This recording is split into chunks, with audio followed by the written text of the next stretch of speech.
Hello, friends. Welcome to This Day in Jack Benny. I'm John Henderson. This episode is from February 20th, 1949. Jack Warner and Sam Goldwyn were movie executives. William Paley was the president of CBS, Jack Benny's new network. They mention a number of movies, Jack Benny's own movie, The Horn Blows at Midnight, which was famously a flop. Oh, that's the planet Earth, sir. Usually when a planet goes berserk, it's our demolition expert who descends, blows his horn, and poof. Poof? Just now, however, our demolition expert is disposing of one of the larger planets. So for this bit of destruction, I'm using you. Me? Yes, as the angel least likely to be missed. As well as The Adventures of Don Juan. That's not a very attractive offer. However, you leave me no choice. Life with Father. Vinny, we have 4 children. If we're not married now, we never will be. Key Largo. Why would they decide to sit down on Key Largo? John Loves Mary. Please don't cry. Where are you? How do you feel?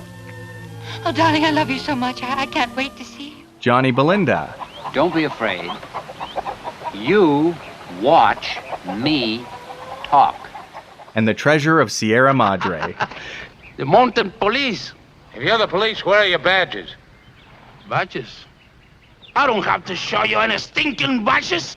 They also mention a couple of movie stars. Jane Russell, famous for her feminine figure. Well, it's mighty nice of you. And Clark Gable, well known for his masculine figure. What? Previously on the Jack Benny program. Anyway, kids, I've got a contract to appear on the Ford Theater March 4th, and I can't wait till I get on it. What play are you going to do, Jack? The Horn Blows at Midnight. You wouldn't dare. Dennis Day was also making guest appearances. He visited Al Jolson on his program, The Kraft Music Hall. I had to spend years on the stage, many more years in pictures and radio. And now, after 45 years of hard work, I'm a success. Didn't take me that long. Phil Harris, of course, is the band leader on the radio show. His big hit was That's What I Like About the South.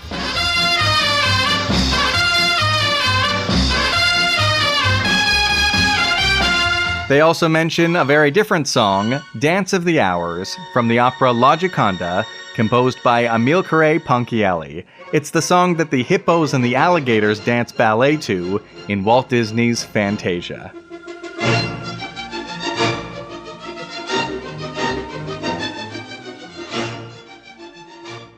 Walt Disney's latest movie was a mix of live action and animation, so dear to my heart. The greatest wealth a man may acquire is the wisdom he gains from living. So dear to my heart. Now, these days we'd be less likely to do a suicide joke, but all in all, this is a very funny episode that they've been leading up to for a long time. And if you haven't heard the previous episodes, you can find them at thisdaybenny.com. Enjoy the show. 61. The Jack Benny Program, presented by Lucky Strike. Feeling low. Feeling tense. These 8 words are common sense. Smoke a Lucky. To feel your level best. Smoke a Lucky. To feel your level best. Your level best. That's just how you'll feel when you light up a Lucky, because Lucky's fine tobacco picks you up when you're low, calms you down when you're tense, puts you on the right level to feel and do your level best. It's important to know that fine tobacco can do this for you. And LSMFT, LSMFT. Lucky Strike means fine tobacco, smooth, mild, thoroughly enjoyable tobacco. So next time you buy cigarettes, remember, Lucky's fine tobacco picks you up when you're low, calms you down when you're tense, puts you on the Lucky level where you feel your best and do your best. Yes, smoke a Lucky to feel your level best.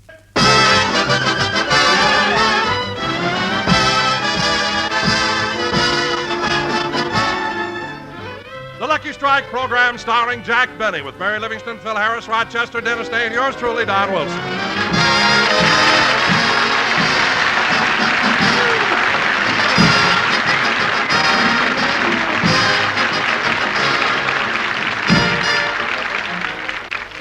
Ladies and gentlemen, let's go back about an hour. Jack is in his dressing room getting ready for the broadcast.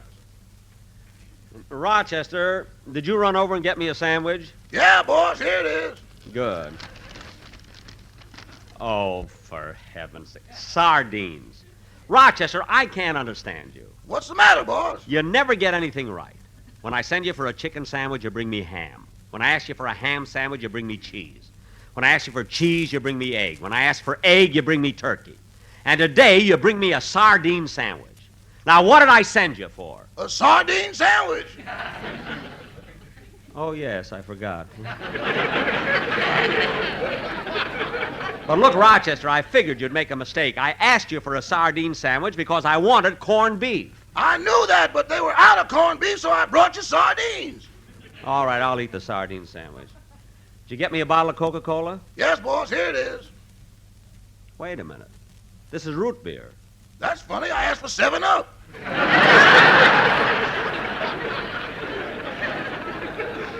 No, fine. Well, at least you got the sandwich on rye. How did that happen? Oh, we never did have trouble with the bread. Well, I better eat it in a hurry. Oh, darn it. What's the matter? And I picked up the sandwich, the sardines slipped out and went into my sleeve. Help me get them out. What a mess. Well, I'll eat after the broadcast. Now, help me finish dressing. Okay. Which toupee do you want, boss? The one with the part in the middle or the part on the side? Didn't you bring the black one with the widow's peak?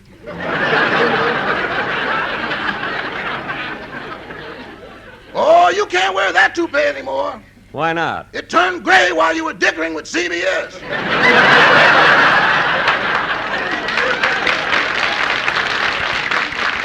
Oh, stop. Dusty, maybe, but gray, no. Now, Rochester. Who is it? It's me, Jack. Come on in, Mary. Jack, did you take my fountain pen? Yes, here you are, Mary. You know, I use it. I just put down a wonderful joke I want you to do on the program and surprise the cast. Here, read it. Oh, for heaven's sake, Jack. Another joke about my sister, Babe? Well, it's funny. Go ahead and read it. I want to hear how it'll sound on the program. Oh, all right. Say, Jack, my sister, Babe, lost her job in that restaurant. But, Mary, she was with that restaurant 5 years. How come they let her go? They've got a cat to catch the mice now. Oh, poor Babe. And after she let her fingernails grow. Jack, we can't say a thing like that about Babe. Why not? That's a funny joke. Joke nothing. It really happened to her. Oh, well, then we won't do the gag. I don't want to hurt her feelings. I'll think of something else. Say, Jack, I meant to ask you, are you really going on the Ford Theater program March 4th? Yes, Mary, I certainly am. Well, I hope you're not serious about doing the horn blows at midnight. Miss Livingston, you shouldn't have said that. Rochester, what's wrong with mentioning the horn blows at midnight? It doesn't bother me, but the rye bread turned white. Don't be funny. Now, look, Mary, I'm still going to do that play on the Ford Theater. Fletcher Markle, the director, gave me a contract, and that's that. Now, come on, let's get out on the stage. Well, wait a minute. You're not going to do the program in that polo shirt. Why, what's wrong with a polo shirt? Clark Gable wears one. So what? Jane Russell wears sweaters, but I'm a suit gal myself. All right. Come on, Mary, let's get out on the stage.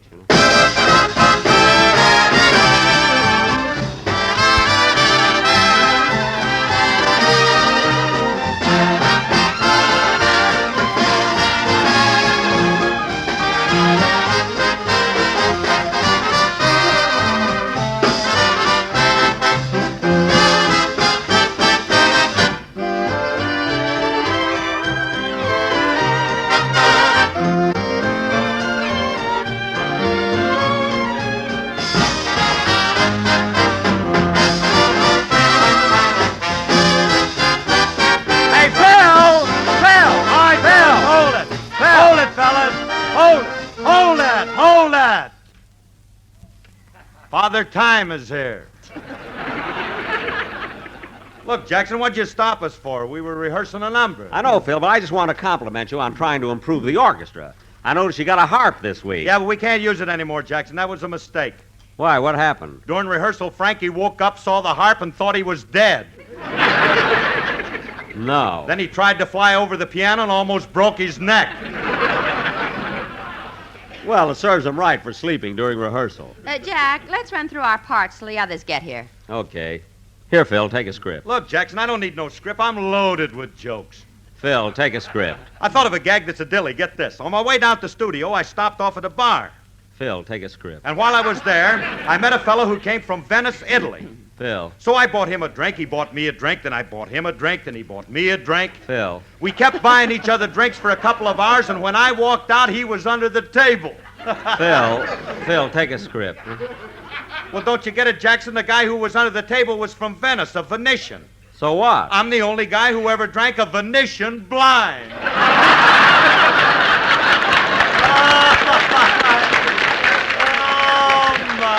Oh, Harris, if you lived in Beverly Hills, they'd blow up your house.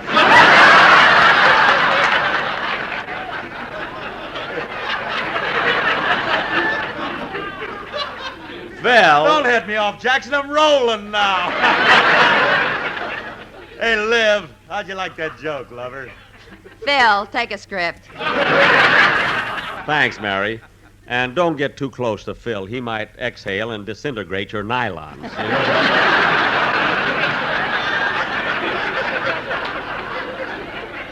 Now let's cut out all this foolishness and get down to it. Huh? Jack. Oh, hello, Don. Hello. The quartet is here. You better rehearse them first. Oh, the sportsmen? All right. Say, did you tell the boys that instead of a popular song, I wanted something a little different this week? You know, something classical? You know, we have music lovers listening in now. Oh, yes, Jack, and they have a wonderful number prepared. It's Ponchielli's Dance of the Hours from La Gioconda. Oh, what was that, Dan?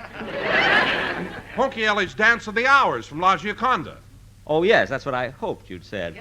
Phil, can your musicians play Ponchielli's Dance of the Hours from La Gioconda? Yeah, but it'll still sound like that's what I like about the South. Look, I don't want them. Have them play what's written. Take it, boys.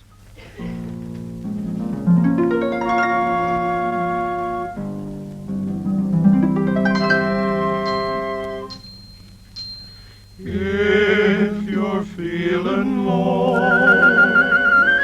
if your nerves are tense, then you should listen, for it is common sense when you are tense. Light up a lucky and feel your level best, your level best.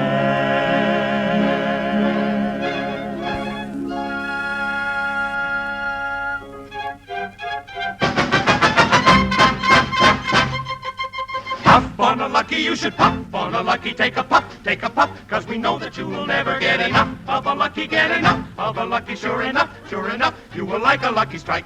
Made of light and fine tobacco, smoke a lucky. Round and firm and fully packed, so smoke a lucky. Up on a lucky level, up on a lucky level, that's where you'll be when you're puffing on a lucky, so you see. Light an LSMFT, take a lucky from your vest, make a test, you will feel your level best. For lucky strike means fine tobacco, la la la la la la la la la. Such light and fine and mild tobacco, la la la la la la la la. LSLSMF, LSLSMF, LSLSLSMFT, LSLSMFT.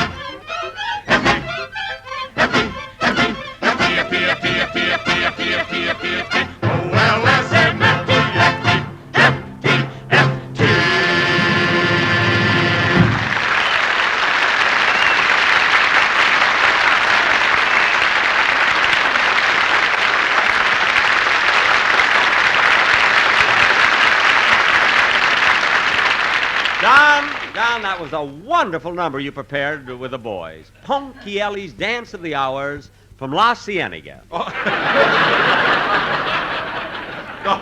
No, Jack, that's La Gioconda. Oh, yes. That's below Sepulveda.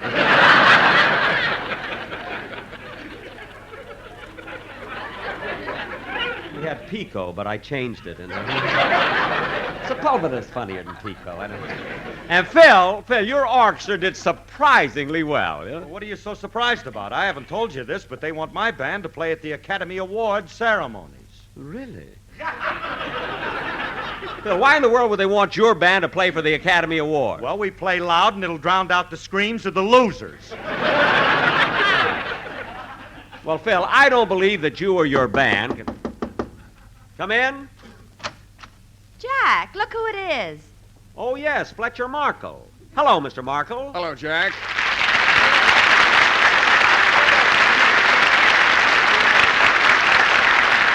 Jack, I hope I'm not interrupting, but... Well, that's quite all right, Fletcher. I suppose you've come over to discuss my appearance on the Ford Theater. Yes, that's exactly why I'm here. Good, good. Is it something about the casting? No, not the casting. Oh. Is it about the rehearsals? No, not rehearsals. Oh. Is it about the picture I selected to do? Yes, it stinks.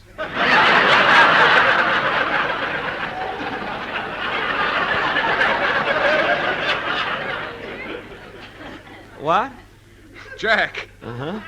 As director of the Ford Theater, It really, stinks. I Why are beg you laughing? What were you going to say? Director of the Ford Theater, I beg you, really, don't do this on our program. Now, wait a minute, Mr. Markle. You signed a contract with me, didn't you? Yes, but you tricked me.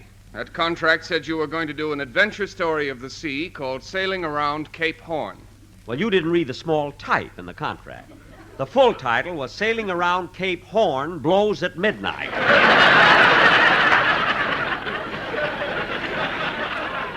And that's what I'm going to do. Jack, I think Mr. Markle is right. That script isn't suitable for radio. I know that, Mary, but I went through the screenplay, eliminated all the dull stuff, and I'm just going to do the part that sparkled. Mr. Benny, we have an hour program, not a spot announcement.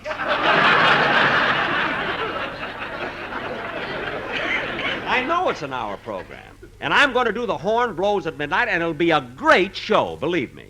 Well, and there's nothing I can do about it. So long, Jack. So long, Mr. Markle. Oh, by the way, Jack, when you signed that contract, there was one thing I neglected to get for our records. What's your Social Security number? 2.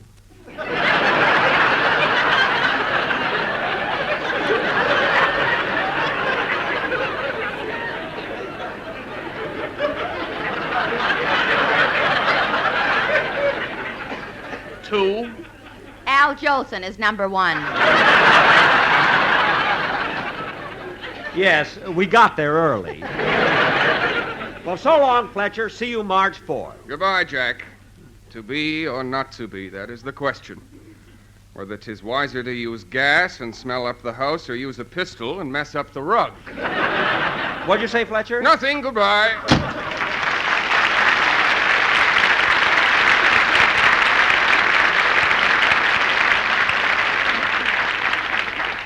Jack, I can't understand you. Why, Don? Well, if they're so set against your doing the Horn Blows at Midnight, why do you insist on it? Because once and for all, I'm going to prove to everyone that it's a great story. Now, Don, imagine this plot. The chief of the planets sends an angel down to Earth to blow a trumpet and destroy the whole world. And I'm the angel. Now cut that out!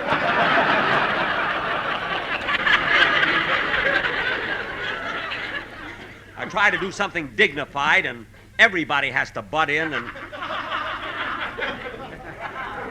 I never saw anything... Oh, hello, Dennis. Oh, hello, Mr. Benny. Congratulate me. Congratulate you? Why? I just sold my bicycle for $10,000. You what? Yeah, look, here's the check. Let me see that. Pay to the order of Dennis Day, 10,000... Oh, for heaven's sake, kid, this check isn't even signed. I noticed that, but I didn't want to mention it. Why? When a man gives you $10,000 for a bicycle, why antagonize him? Holy smoke. Dennis, I'm afraid you were cheated. Didn't you even get the name of the man who bought it? Oh, sure. He told me his name, all right. What was it? Napoleon Bonaparte. Oh, fine.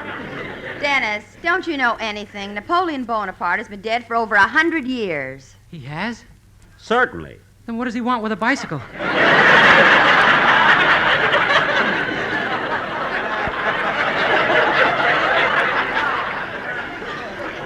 Now, look, Dennis. Dennis, my child, look.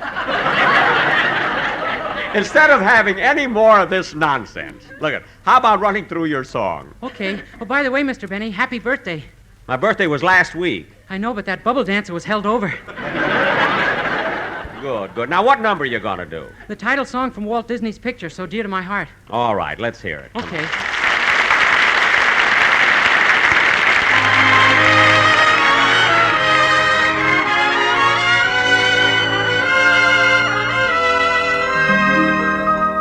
So dear to my heart, that September-y day, with the leaves turning brown and gold, when you were the dream I would hold, so dear to my heart,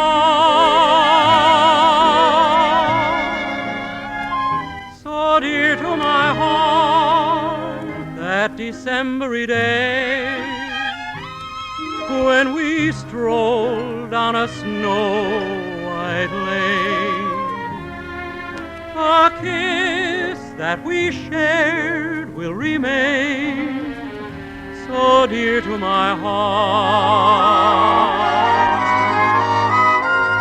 And when it's springtime and the fields are dressed with flowers, you're the sweetest flower in view.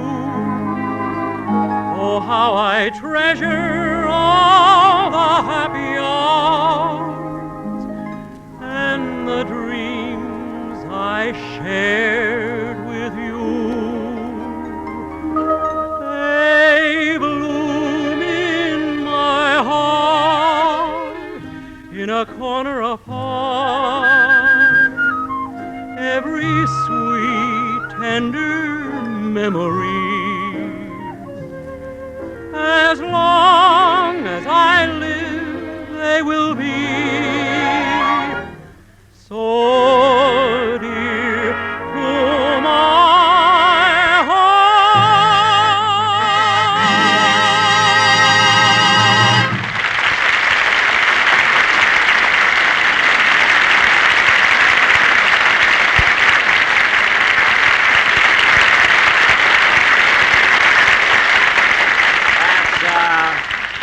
That's a very good song, Dennis, and you sang it beautifully. Oh, you're just saying that because I'm rich now.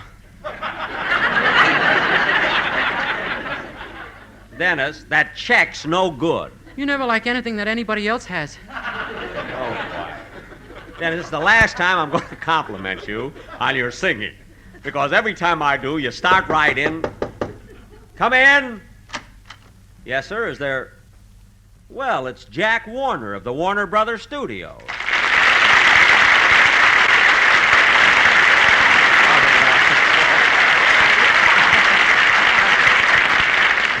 Hello, Jack.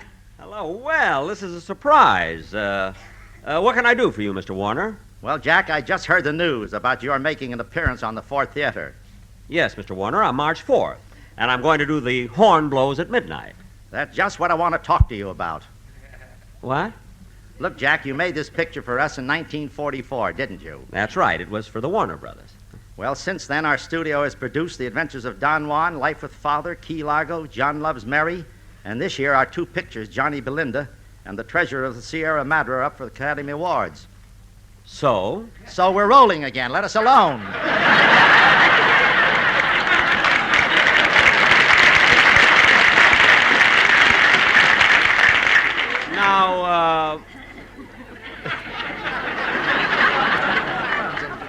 Now, just a minute, Mr. Warner. How can you say that? You yourself told me that when The Horn Blows at Midnight was shown in Hollywood, the theater made money. That's right. We rented the balcony out as a trailer camp. But, Mr. Warner, you can't put all the blame on me. When you did that picture, you made one big mistake. Yeah, I know. We put film in the camera.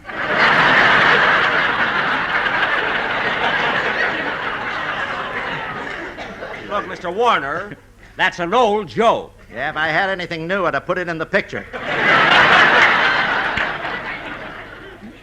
Well, I'm sorry, but I still think it's a great story. Say, if you didn't produce it good, what could I do?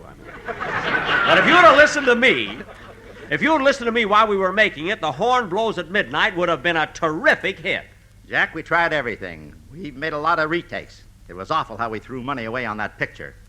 Threw money away? Yeah, we spent over $500,000 for a new finish, and nobody ever stayed to see it. No wonder you can't make good pictures. You fluff over lines and everything.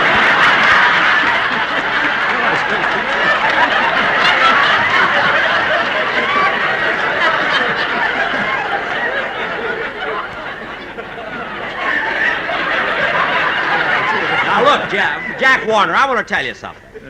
All of that about The Horn Blows at Midnight was not my fault. I think that picture had great possibilities. Well, no, Jack, it missed both ways. Both ways? What do you mean? Well, if it had been a little better, we might have gotten our money back in the theaters. Yes? If it were a little worse, it would be unnatural for television. Never mind television. It's going to be, I'll tell you, Mr. Warner, it's going to be great when I do it on the Ford Theater. All right, Jack, if you won't listen to reason, maybe you'll listen to this. We'll give you $5,000 not to do it. No. $10,000. I'm sorry, Mr. Warner, but money means nothing to me. I've got to listen to the repeat show and see if he really heard that. See if I really heard See if I really heard that.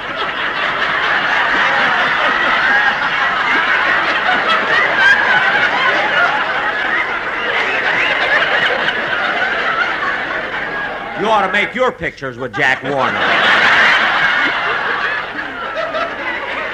I know we rehearsed this. I know that. Anything else, huh? What? Just a little shaky. I've had a pair of dice in my hands. It'll be very nice. All right, read just what's there. That's all. Read what's there.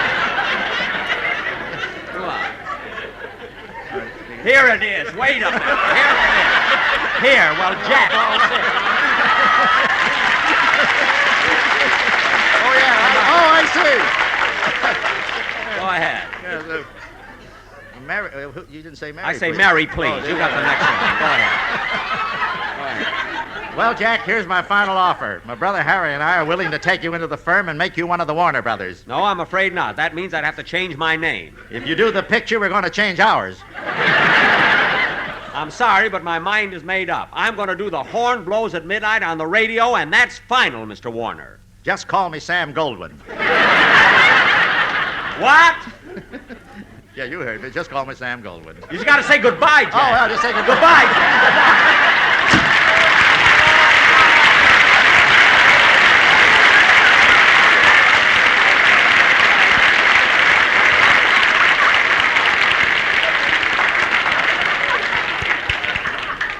I can get a $50 actor to play Jack Warner. I had to get the Jack Warner. What? Jack. What? I've never seen you so determined. Why didn't you consider his offer of going in with the Warner Brothers? I'll tell you why, because I have my own company. I just produced a picture myself called A Lucky Stiff. And there's a wonderful article about it in the new Liberty magazine. I know, Mr. Benny. I saw it. You saw the article in Liberty about me, Dennis? What did it say? Reading time, 11 minutes. Look, Dennis. But I made it in 9. What? I had my bicycle then. Dennis, look, I don't care about the reading time. What did the article say about... Oh, I'll get it, Jack. Hello? New York calling? Yes, he's here. Jack, it's Mr. William Paley, the head of CBS. Oh, I wonder what he wants. Hello, Mr. Paley. Yes, this is Jack. Oh, yes, I'm feeling fine. How are you? Good. What? Yes, that's right, on March the 4th. Yes, I know the Ford Theater's on CBS. And you want to hear something funny? Fletcher Markle and Jack Warner came over and tried to talk me out of doing the horn... What? Now, just a... I know, Mr. Paley, but Mr. Paley... But...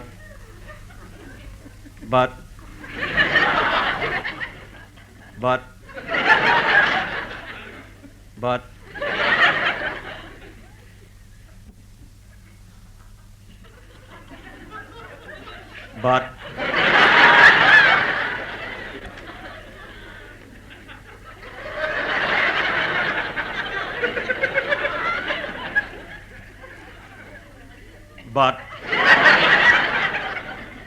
But what? Why, Mr. Paley. Well, I'm sorry, Mr. Paley, but I made up my mind, and I'm going to do The Horn Blows at Midnight on the Ford Theater, March 4th, and that's final. Yes, Mr. Paley. Goodbye. Jack, how could you talk to Mr. Paley like that?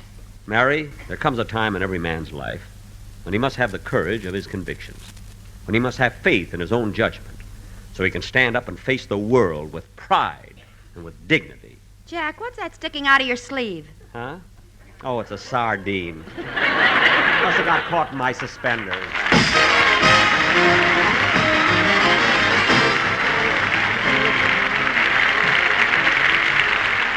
Jack will be back in just a moment, but first... Smoke a lucky to feel your level best. Smoke a lucky to feel your level best. Yes, friends, when you're feeling low, Lucky's Fine Tobacco picks you up. And when you're tense, Lucky's Fine Tobacco calms you down. That's what Fine Tobacco can do for you. And that's why it's so important that you select and smoke the cigarette of Fine Tobacco Lucky Strike. For as you know, LSMFT, LSMFT. Lucky Strike means fine tobacco. No wonder Luckies are the overwhelming choice of the tobacco experts.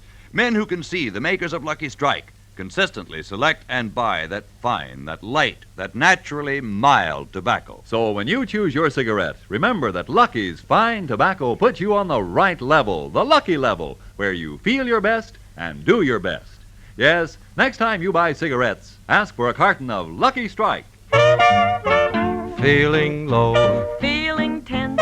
These 8 words are common sense. Smoke a lucky to feel your level best. Smoke a lucky to feel your level best. Thanks, Fletcher Markle and Jack Warner. Good night, everybody.